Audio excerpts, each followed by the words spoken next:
En 2016, c'est évidemment Donald Trump qui est élu 45e président des États-Unis. Make America great again. Cette élection-là, vous la connaissez mieux. Plutôt que de vous la raconter en détail, je vais tenter de répondre à une question que beaucoup se posent encore. Comment cela a-t-il été possible ?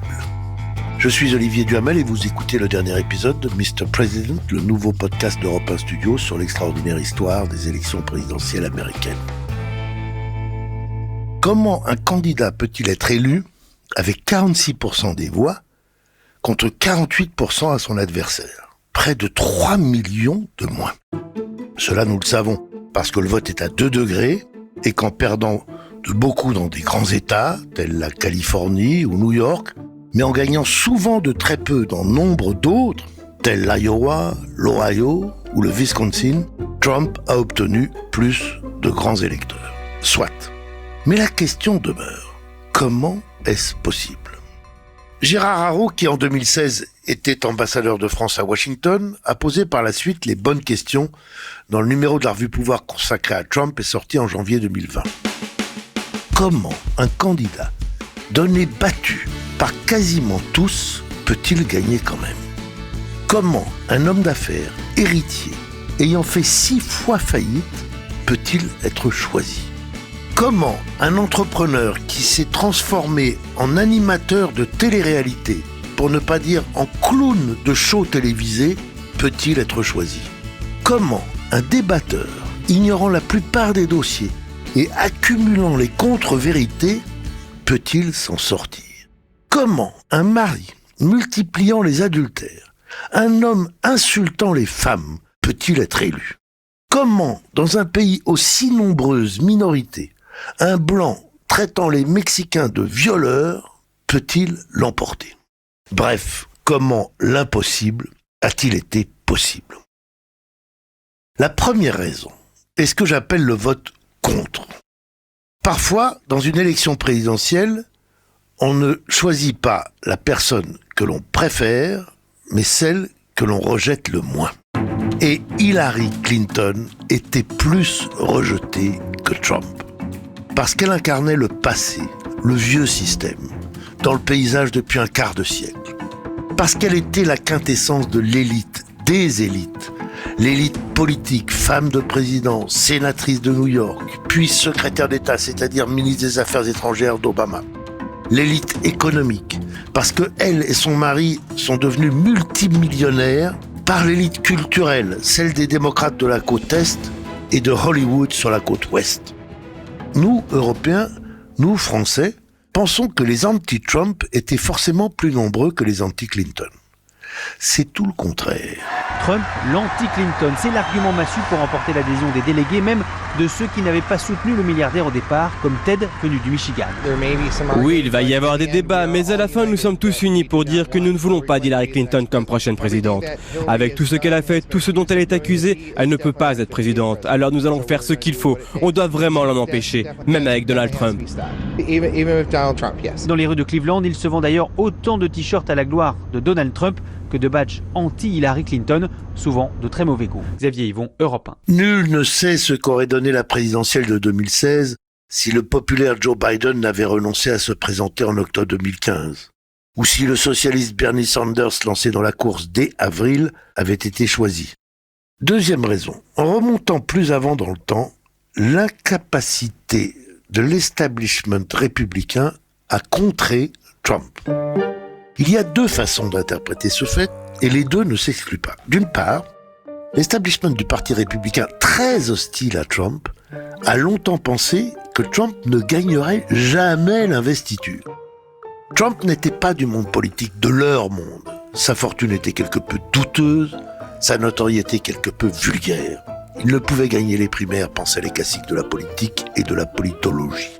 Cette conviction bien ancrée qu'il n'irait pas loin a servi Trump. Inutile de concevoir une stratégie pour l'arrêter, se disaient les dirigeants républicains.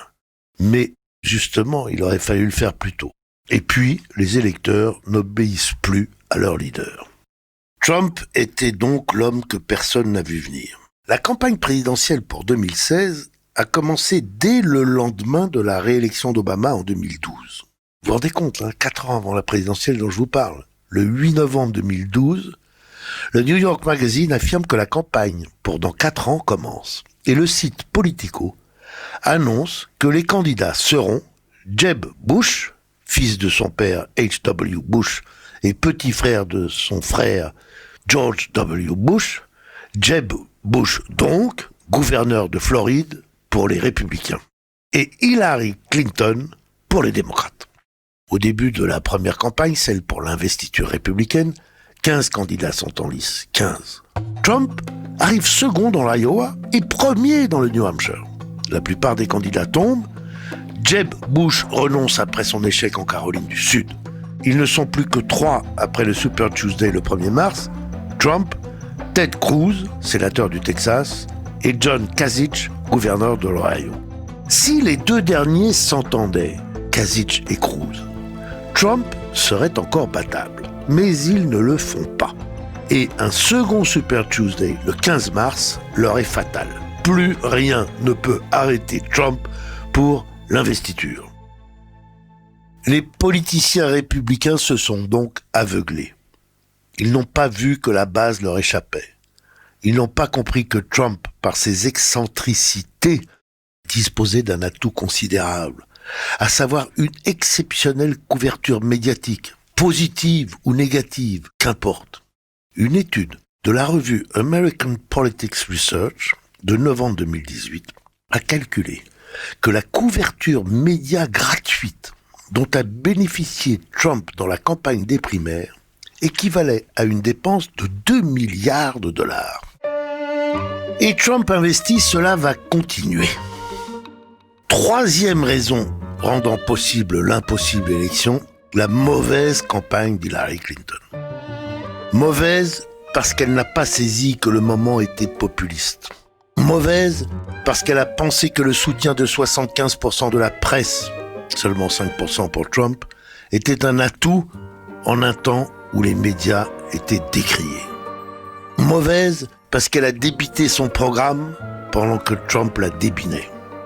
Mauvaise parce que les téléélecteurs ne retenaient pas grand-chose de ses exposés laborieux, mais saisissaient très bien les flèches empoisonnées de Trump. Mauvaise parce qu'elle a commis la lourde erreur d'insulter les électeurs trumpistes. Le 9 septembre, dans une réunion de levée de fonds auprès d'une association LGBT, elle déclare « You could put half of Trump supporters into what I call the basket of deplorables, right? They're racist, sexist, homophobic, xenophobic, islamophobic. » Vous pouvez mettre la moitié des électeurs de Trump dans ce que j'appelle un panier de déplorables, n'est-ce pas? Ils sont racistes, sexistes, homophobes, xénophobes, islamophobes. Vrai ou faux, qu'importe, il ne faut jamais injurier des masses d'électeurs. 4e raison pour laquelle l'impossible élection a été possible.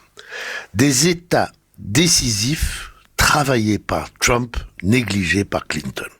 Aux États-Unis, on appelle swing states des États qui, selon les élections, votent démocrates ou républicains. Par exemple, l'Ohio ou la Floride. Et puis vous en avez d'autres qui passent d'un camp à l'autre selon les scrutins.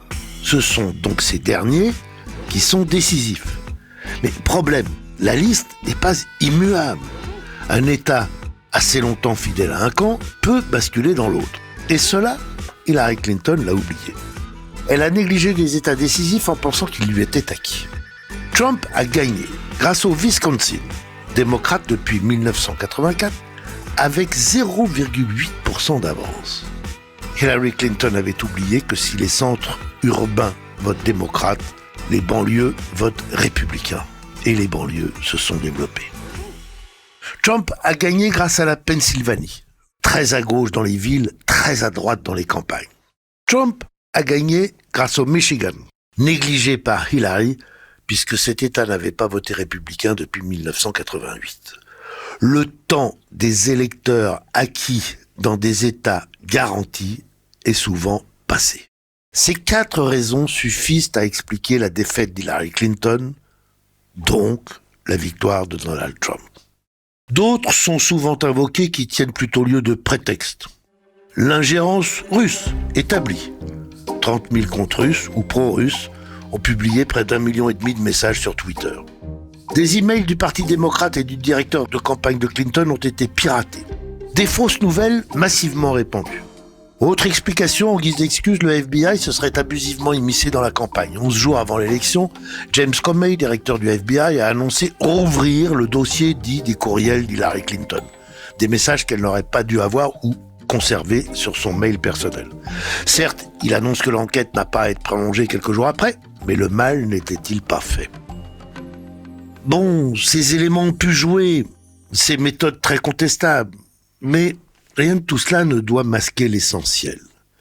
La victoire de Trump en 2016 illustre à quel point nous sommes entrés dans des temps populistes de rejet des élites. Et d'une part, Hillary Clinton incarnait à l'excès les élites rejetées. D'autre part, ni elle, ni ses soutiens, ni la plupart des commentateurs n'ont compris que nous changions d'époque. Je viens de recevoir un appel de Madame Clinton.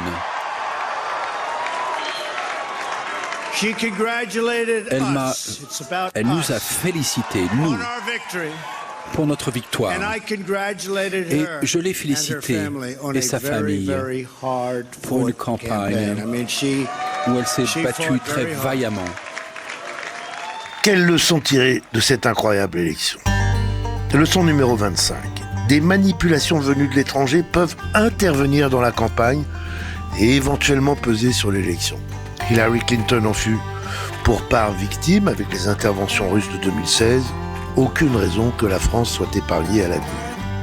Leçon numéro 26. Ne jamais insulter les électeurs, même ceux de votre pire adversaire. Hillary Clinton l'a oublié. Les politiques français l'ont appris qui de longue date n'injurient plus les électeurs du Rassemblement national. Leçon numéro 27. Ne jamais croire qu'une élection est gagnée. Donc ne jamais négliger des fiefs supposés acquis. Hillary commis cette erreur, perdant de justesse 3 États antérieurement de longue date acquis aux démocrates, ce qui fit sa défaite. Bien avant, en France, des candidats persuadés d'atteindre le second tour furent écartés dès le premier, Balladur en 1995, Jospin en 2002. Leçon numéro 28. Enfin, un milliardaire populiste donné perdant par tous peut gagner. Nous avons changé d'époque. Trump, outsider de la politique, a été élu en 2016. Nos milliardaires en France ne s'y sont pas tentés, en tout cas à ce jour, mais cette ultime leçon nous en dit plus que dans nos démocraties fragilisées et contestées, désormais, tout est possible.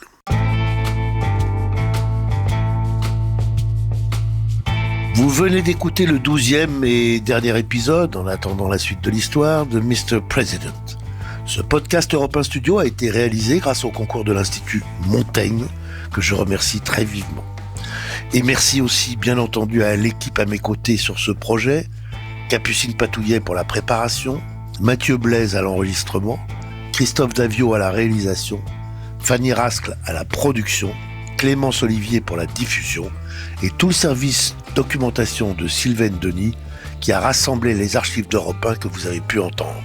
Et nos 3 voix pour l'anglais en version originale, Julie Delazine, Andrew Miller et Robert Thompson.